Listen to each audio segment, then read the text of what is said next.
Biz bugün birlikte Savsov'ның üzün tasvirlashini anglab baqayla. Savsov üzünü qandaq tasvirlaydi? Men asli bir nadan odam bo'lsam-mu, amaldorlik sharafiga nail bo'ldim. Elni parakendichilik qaplag'ashqa, asli yurtimga iborat soldirib, shu yurtimda tarixchilik qilib, baxmachilik qilmandaq bir tinish yo'l bilan elni o'tkazay. Jon tinchlangan vaqtda anonkin bir ish ular deb o'ylagan. Jon ishlaridan qo'l uzgan edim.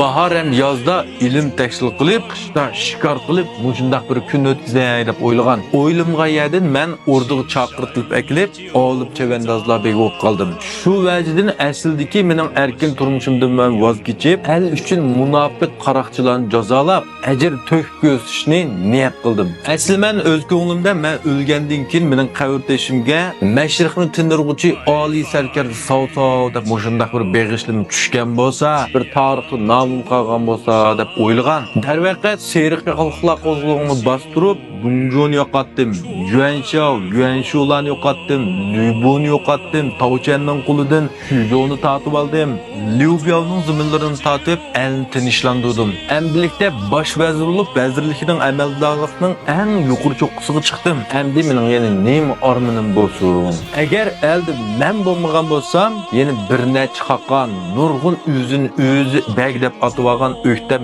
baglar chiqatdi, el birlik ekanmaydi, texim qalayim bo'lib ketdi.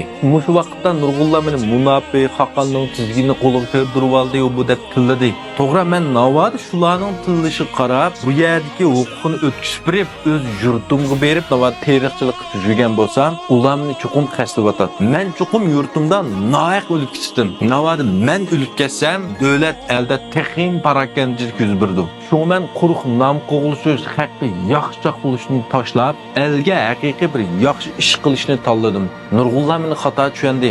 Buningda amal yo'q. Ham sizlarningmi meni tushunmasliginglar turg'anli gap. Buningga mendami boshqa amal yo'q. Boshqalar meni nim deb o'ylasmayli. Men yenilaman. Endi bu əsərdəki bu Savsovni biz Nurg'ullar haqiqatan bək yoqtirmiz. Bunun pəmparasti, aqlliqligi, donolig'i shunami? Yeni Nurg'ullar buning o'sh, munofiq deb qaraydi. Undan so'ng bu yerdagi Savsovni siz qanchalik tushunsiz? Siz Savsovga amroqmi yoki o'shmi?